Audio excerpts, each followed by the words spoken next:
Então você não vem me falar do jeito que eu tenho que falar ou não. Eu sou uma bicha velha e eu falo do jeito que eu quiser. Hoje eu vejo série, né, dessas questões, é tudo um drama, é todo mundo de louça, o fascismo, o preconceito, o drama psicológico. Esse pessoal, se você der um espirro, morre.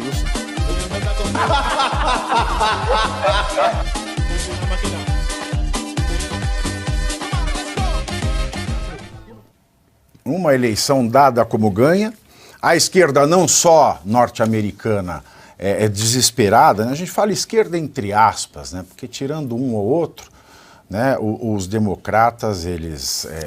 aquela esquerda mais de cueca, é a cueca limpinha, né? Mas quem está mais desesperado parece que é o staff da Globo News, né? O pessoal do lulismo. Lula deve estar se mordendo, né? Ele deve estar para falar alguma coisa. A assessoria não deixa, ele deve estar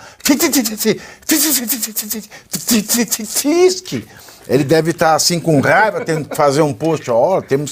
Temos que lamentar.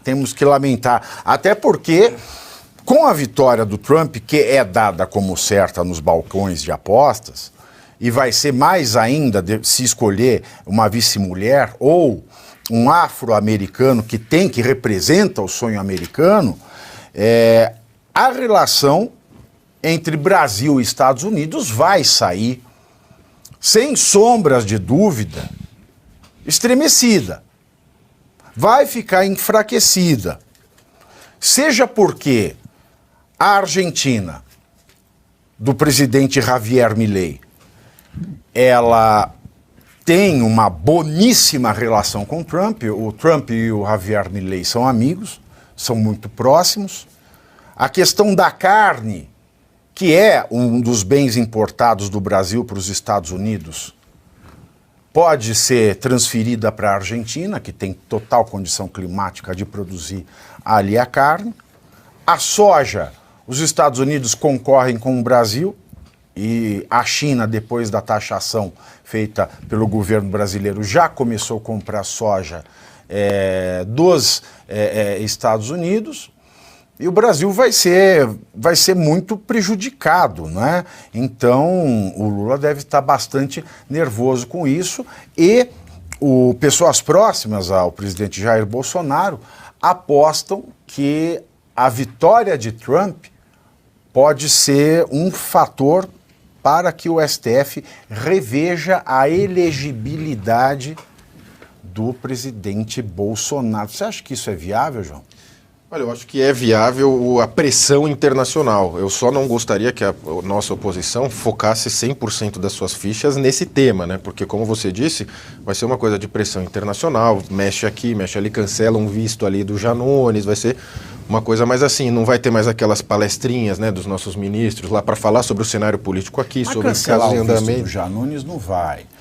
Ele sairia como herói. Porque, e outra, os Estados Unidos permitem qualquer total. Tipo de discurso. Liberdade total. Né? Esse pedido aí também foi uma coisa sem sentido, é uma perda de tempo. Desculpa interromper, a única coisa que esse indivíduo merece é o silêncio.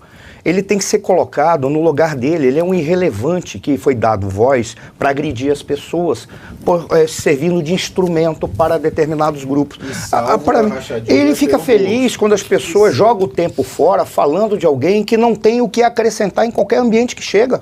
Infelizmente. Você viu a foto dele afrontando o Nicolas, afrontando todo mundo? Deixa esse cara pra lá. Agora, o que eu fico preocupado também é isso. Por exemplo, o Trump ganha e começa essa pressão internacional no Brasil. A mídia aqui vai noticiar. Paramos de vender soja, entenda como isso é bom para a nossa economia. Não temos mais vendendo produtos para os Estados Unidos. Entenda como isso é bom, porque agora a gente é parceiro da China. Porque na prática, a China tem um poder de mando aqui, de barganha, talvez até maior que os Estados Unidos hoje em dia. Vide lobby de muitas montadoras, várias coisas estranhas acontecendo aqui. Agora, uma das coisas que eu tenho mais...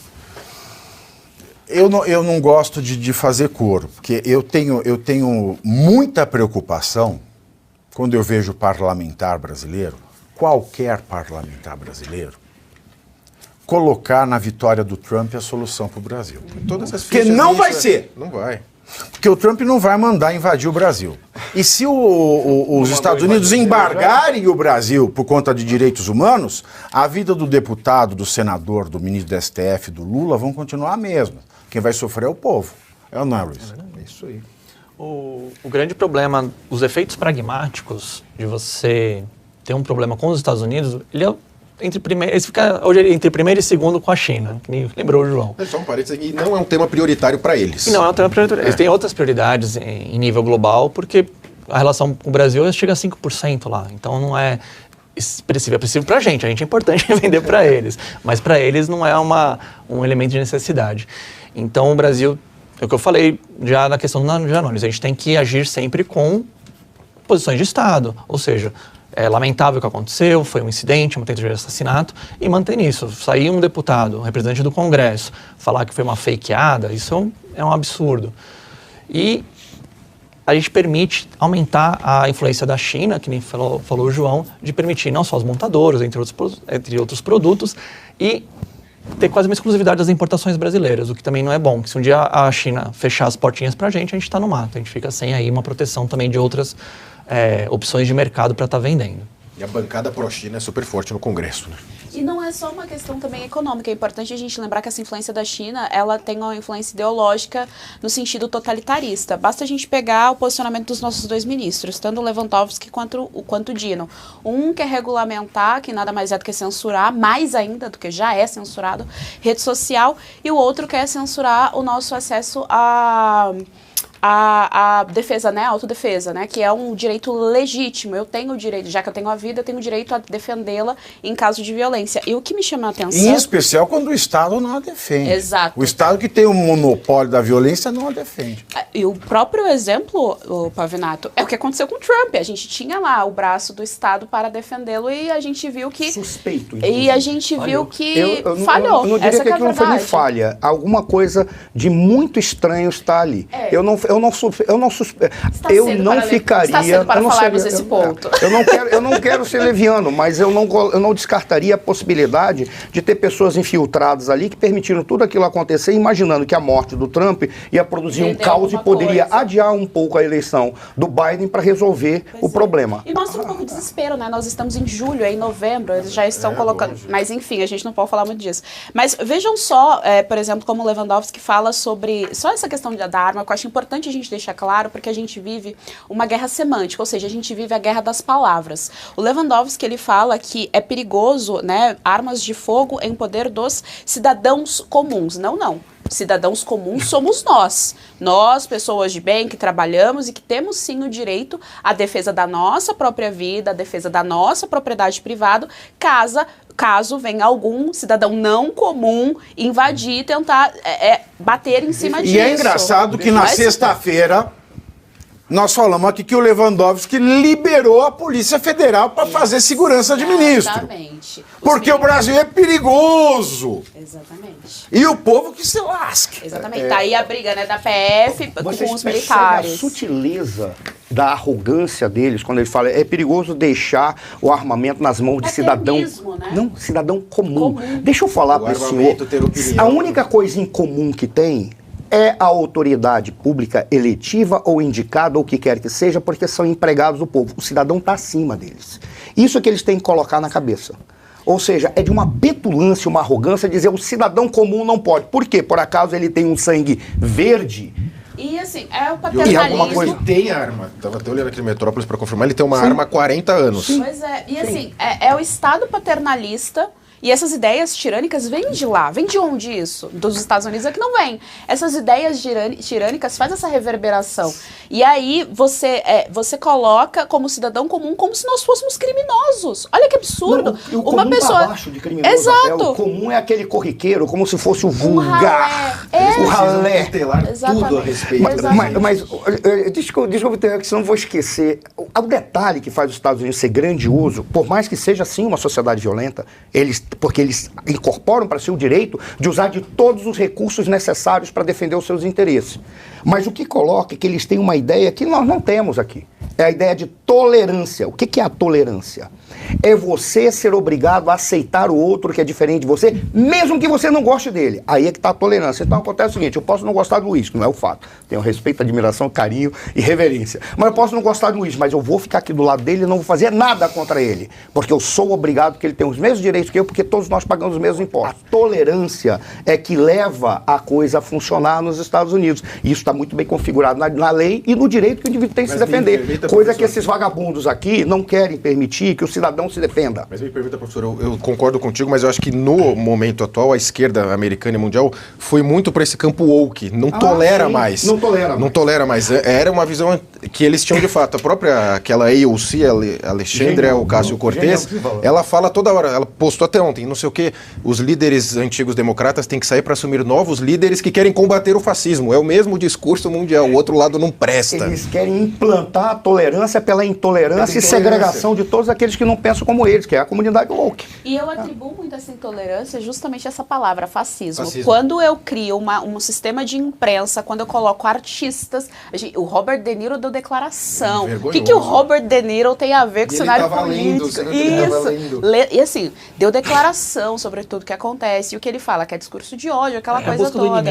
Exato. E assim, eu tiro a sensibilidade das pessoas para determinadas palavras. Então, se o tempo todo eu estou dizendo que aquelas pessoas são fascistas, que aquelas pessoas propagam ódio, eu vou de fato criar esse sistema de inimizade, porque eu começo a criar tribos, o ser humano ele é tribal, então eu começo a criar tribos muito intensificadas umas contra as outras, e eu começo a tirar a sensibilidade para o real sentido da palavra fascista, porque eu gastei ela. É como se ela fosse uma borracha que eu vou gastando, desgastando, e aquilo dali perde totalmente o sentido. Então, quer dizer, quem está causando essa intolerância é o próprio movimento woke. São os próprios esquerdistas. Porque é a base do pensamento deles a intolerância. Ou você pensa como nós, ou você está fora do jogo. Olha, o que mais me incomoda na comunidade woke nesse momento é que são jovens que não têm experiência nem conhecimento, mas que eles querem participar do processo histórico. Não, agora eu sou jovem, que nem diria o Chico ali, sou jovem. Então eles querem participar corrigindo todos, apesar de não ter nenhuma experiência sobre a vida e conhecer nada, porque eles têm uma verdade revelada que foi colocada para eles. Eles se sentem. Eu lembro de um fato, eu já contei isso há muito tempo. Uma vez eu fui dar uma aula, não vou dizer a instituição, né, mas como muito esquerdista, eu estava falando de dano estético, era o tema da aula em Direito Civil. E aí eu falei de mudança de sexo, porque no Brasil era proibido, que era considerado mutilação, eu falei das travestis. Aí uma aluna trans levantou a mão e falou assim, transfobia você dizer travesti. Eu falei, meu amor, que idade você tem? Primeiro ela falou assim, não, eu não sou seu amor. Eu falei, que idade você tem? Porra não, sêmen, que eu não posso falar a palavra. Que idade você tem, sêmen? Ela falou, eu tenho 18. Eu falei, bom, deixa eu fazer as contas aqui. Você tem 18 anos, né? Eu não posso falar travesti. Bom, quando você nasceu, minha filha, eu já não tinha prega. Ponto 1. Ponto 2. Eu já ajudava a tirar travesti que apanhava à toa de polícia na rua. Ajudava a colher dinheiro, né, coletar dinheiro para fazer velório de travesti, porque a família tinha vergonha. Então você não vem me falar do jeito que eu tenho que falar ou não. Eu sou uma bicha velha e eu falo do jeito que eu quiser. E eles veem isso com essa questão da verdade, né? Então, eles têm uma revelação, eles sabem o que é preconceito. Eles não sabem de nada. Hoje eu vejo série, né, dessas questões, é tudo um drama, é todo mundo de louça, o fascismo, o preconceito, o drama psicológico.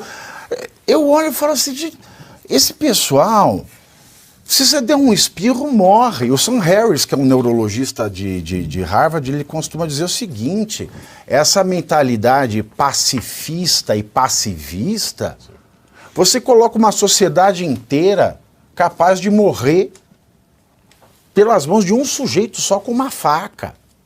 Porque ninguém serve para nada, é todo mundo covarde. É todo mundo covarde.